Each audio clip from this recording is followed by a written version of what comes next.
Grace, mercy, and peace to you from God our Father and from our Lord and Savior Jesus Christ. Amen.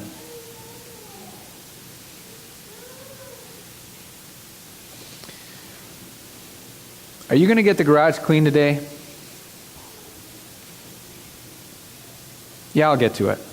Tomorrow, maybe. That's what you said yesterday, and the day before that, and the day before that, and the day before that. Yeah, I know, but this time I mean it.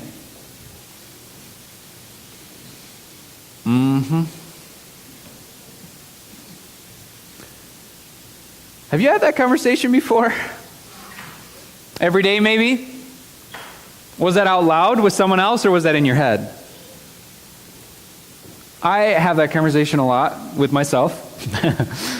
With a whole host of things that I should do today that I would much rather do tomorrow or never.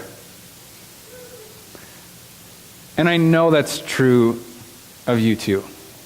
Now, don't get me wrong. There are some of us that are very good at getting tasks done. We got a list, and we got to get through it, and our day's not right until when we do that. And some of us have gotten better with that over time, and years of practice and trying as hard as we can to get more efficient and better at taking charge of our life and getting things done and stop procrastinating. But I would venture a guess that no matter where you find yourself on that scale, if you think you're really good at doing some things, there are other things that you're really bad at doing. See, each and every one of us have our strengths, have our weaknesses, have things that we like and things we really, really don't like. And we tend to do the things we like and to avoid the things we don't like. For example, you may be a very organized person, and so you love the detail of organizing, of sorting, of having everything in their straight lines and orderly, and it's very rewarding when you get done. You genuinely enjoy it. However, you don't as much enjoy thinking about the relational things that you need to do to compensate. And while you're doing all the organizing, you're forgetting about your kids and your spouse and their suffering because you are so good at organizing. I'm on the opposite end of that a little bit more. I would just as quickly never organize or sort or deal with that. If I could, I would much rather spend more time with the relational things and forget about all those other tasks that I need to get done. And where are you on that? Each of you has probably got a different level, just different things that you like and dislike. And you could probably think, if I gave you 5 minutes, list the top 5 things that you get done right away, and then list the top 5 things that you always put off. That would probably give you a pretty good idea of what your favorite things are and what your least favorite things are. My point is this, that all of us, in one way or another, are procrastinators.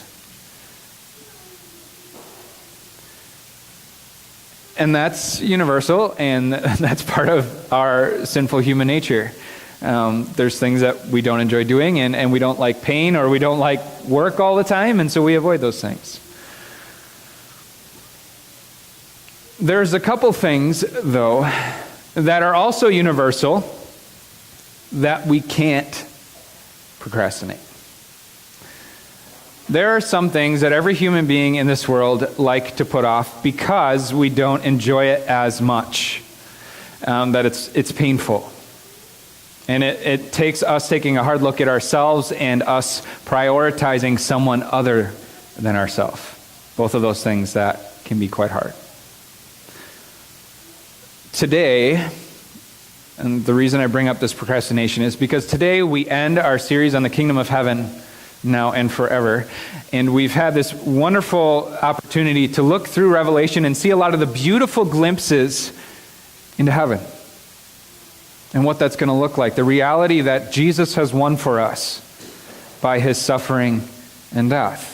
He has unlocked a place that is free of the pain that we see today. It's free of the hardship. It's free of the tears. It's free of the ending, death, and all good things coming to an end. That is not part of heaven.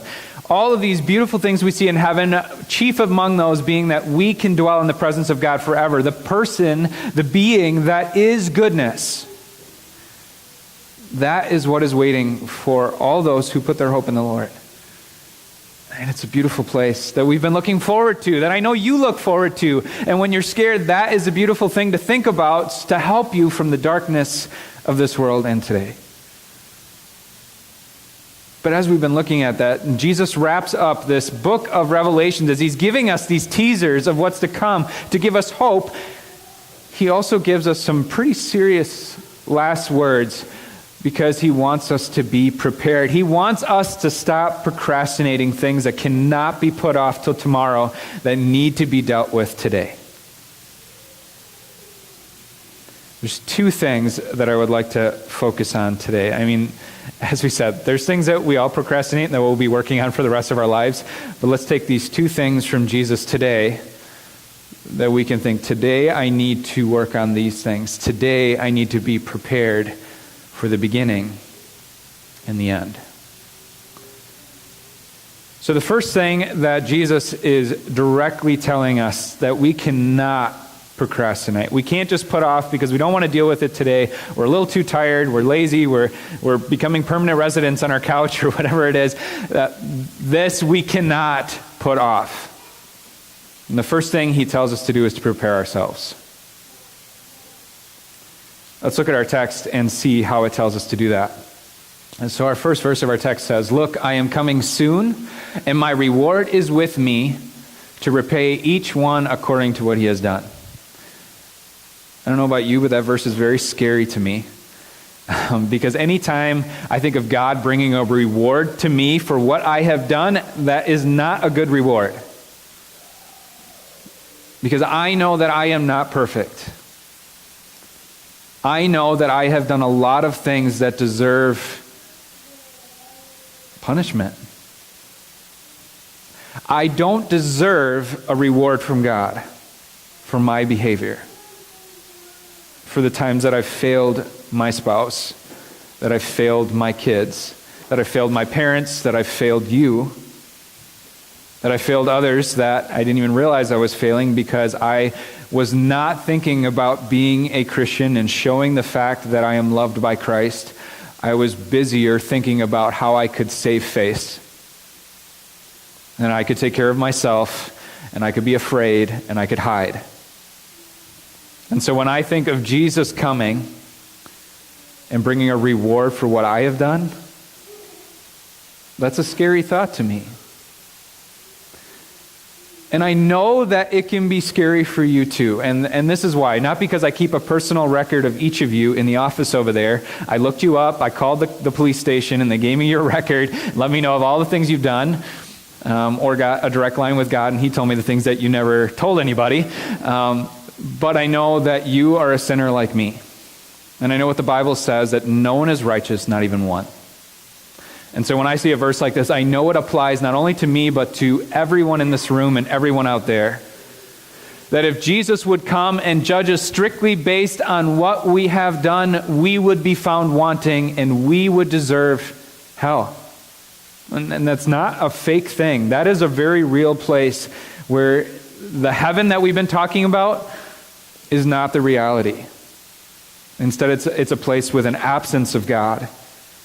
The absence of good is a terrible place for those who refuse to trust in the Lord, who rely on themselves and their record so that when Jesus comes and they can stand proudly there and say, yeah, I was good enough, they're going to be rudely awakened to the fact that they were not, that they were sinful too, and they hurt everyone around them, including themselves.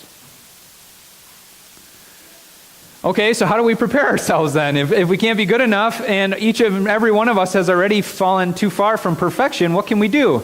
Let's look at the next verse. Jesus says, I am the Alpha and the Omega, the first and the last, the beginning and the end. That title is pretty scary too, because he's saying, I was there at the beginning and I am there at the end. The Alpha is the first letter of the Greek alphabet. The Omega is the last letter. So it's like saying, I am the A and the Z and everything in between. The first and the last, the beginning and the end. Jesus was there as things were formed. He was there with the Father as you were created. And he'll be there at the end to judge the living and the dead. That's kind of scary too. But it's not meant to be here. And the next verse helps us understand that. Blessed are those who wash their robes, so that they may have the right to the tree of life, and so that they may enter through the gates into the city.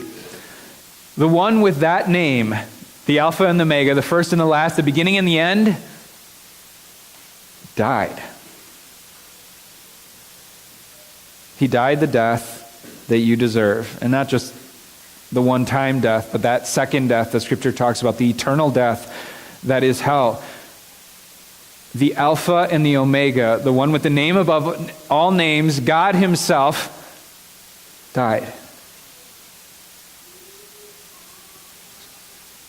So that people could wash their robes. And as another part of Revelation says, in his blood.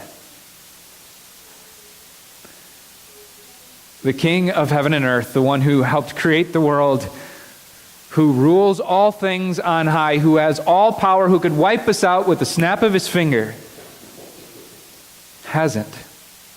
And he didn't just leave us far away, but he came into our existence. He took on human flesh so that he could die, so that he could bleed, so he could pour out his blood, his holy, precious God blood for you and for me, so that we could take what we have done, our poor records, the things that we could not live up to, that perfect standard by God. We could take our record and dip it in his blood, and when we took it out, it was white as snow. So when that Alpha and the Omega comes to judge the living and the dead, and he sees us according to what we have done, you know what he sees? A clean slate for all those who wash their robes in the blood of the Lamb. That's why we are here, and that's the hope that we have. That's why we don't have to be afraid when we see a title like the Alpha and the Omega, the first and the last, the beginning and the end, because that being loves us so much. That being has given us his record to present as our own, so that we can stand in the presence of God himself with all his glory and enter into heaven where God is and go into the gates of that city and take from the tree of life and live forever, no longer guilty, no longer afraid, no longer distraught and sad, but happy, joyful, without pain, forever and ever. In a place that we can't even imagine, we can't even wrap our heads around. We can hold on to that reality of the kingdom of heaven forever and ever as ours, because Jesus has done everything for us. Thanks be to God. Jesus gives us a warning to keep in mind as his Christians so that we don't forget that we need to cling to his record. And let's look at that next verse. Outside are the dogs. So this is outside of the kingdom of heaven. That is the sorcerers, the adulterers, the murderers, the idolaters, and everyone who loves and practices falsehood. So this is that reality that those who don't wash their robes in the blood of the Lamb will be outside. I love being outside here. I like being outside and doing yard work. I like being outside and spending time in nature. But I do not like the idea of being outside of the kingdom of heaven. And I know you don't either. And what a terrifying reality. And why do you think Jesus puts this verse right here? After giving us comfort, he puts this warning in here. And this harsh reality. I think he wants us to be prepared to take this seriously today. That we can't forget how we get into heaven. We can't go back to thinking it's going to be our record and we're good enough and we can get to heaven on our own. And this life is just about us, enjoying ourselves to the best of our ability and not trusting in the Lord. And Jesus gives a wake-up call to us Christians to say, don't forget that you could have been outside. And the only reason you're inside is because of me.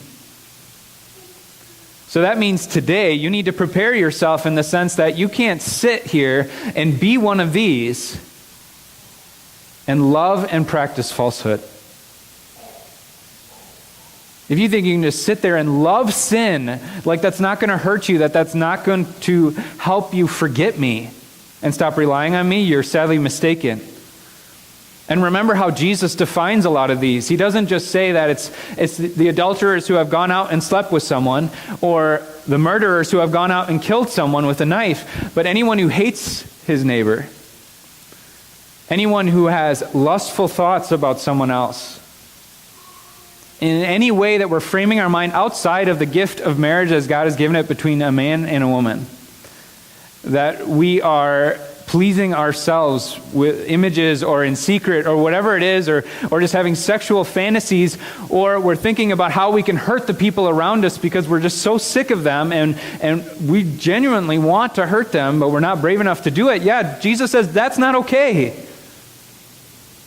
You can't just sit there with that because it's going to close your heart to me. It's going to destroy you from the inside out. It's going to keep you from coming back here and back to my word and back to your baptism and back to communion, where you are strengthened and reminded that you are a sinner who is washing your robe again and again in my blood. Do not love and practice falsehood. Today, Christians, let us prepare ourselves today for the coming of the beginning and the end, because as Jesus said, I am coming soon. That could happen today. So let us hear these urgent words of Jesus to watch out for demonology, any type of sorcery, looking for magic or something else, or luck, or whatever it is, or gambling, to give us what we need so that we can make it through today, have enough money, or any of these sinful thoughts, or idolatry where we're putting anything before Jesus today. A recreation, sports, anything that seems simple. If we're misplacing our priorities today, Jesus says, remember your identity in me. That's number one. You need me today and every day. Keep that front and center. And when that scares you and you make those mistakes, don't just think like, okay, I failed, God. I get it. I'm not perfect. I keep messing up. Jesus reminds you, you have been washed. I forgive you. I don't warn you these things to beat you down. I warn you these things so that you come back to me, so that I may carry your burdens and forgive you again. All right, let's get to the second thing that Jesus so desperately wants us to do today, to prepare for, to not procrastinate, to not put off to tomorrow, because as Jesus said, he is coming soon. So what else do we need to do today? Jesus continues, I, Jesus, have sent my angel to give you this testimony for the churches. I am the root and the offspring of David, the bright morning star.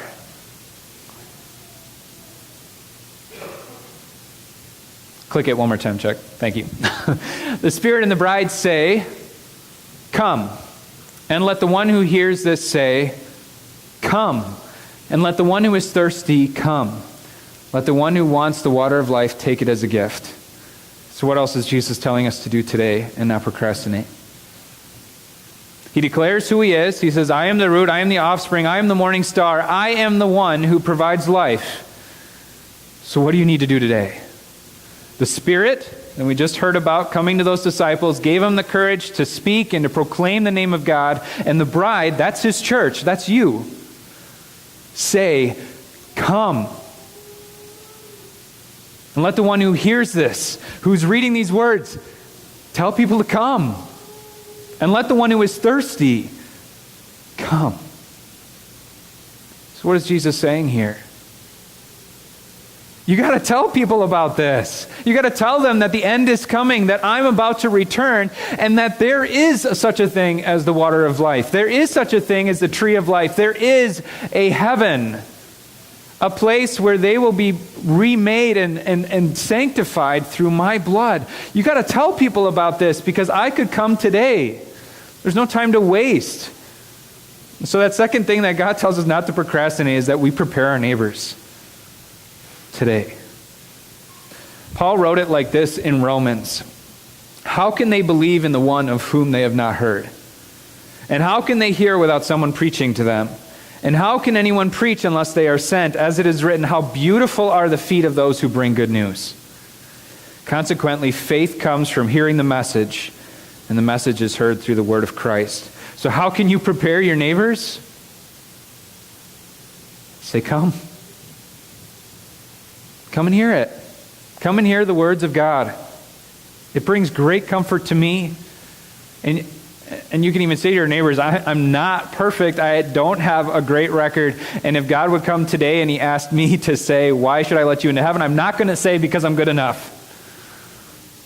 I'm going to say because I've washed my robes in the blood of the Lamb. Jesus has died for me. Say, come. I want you to hear that too, because I'm not saying that you're worse than me, because I guarantee you I'm probably worse than you. But I know that you need a message of comfort and forgiveness too. You need Jesus too. You need the Alpha and the Omega, the beginning and the end. You need forgiveness. You need hope. And you need it today. Let's not put this off. I know it's a hard conversation to have. It's really intimidating, especially before you go or you brought it up with your family, and I know it's such a charged topic, especially today, inside your family and outside. But do it like Jesus tells you to do. Just say, come. Let's just read a passage today. Can I pray for you? What do you have going on? Yeah, I heard from that too. You know where I find comfort? I find it from knowing my God knows everything and I don't. And that he still forgives me. I hear a message at church and it helps recharge me. Why don't you come sometime?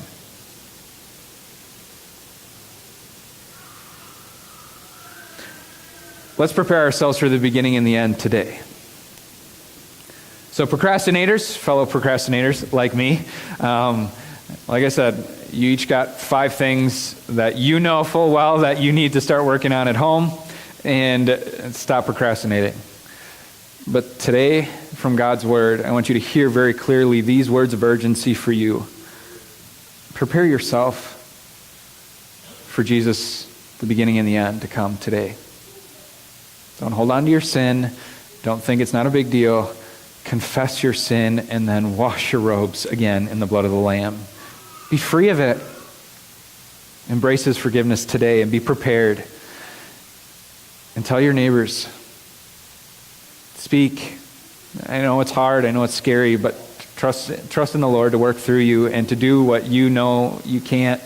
And he will, just like he did for those disciples, those fishermen and the tax collector. He didn't know what they were doing. But Jesus gave them understanding and courage to begin the church that you're a part of today.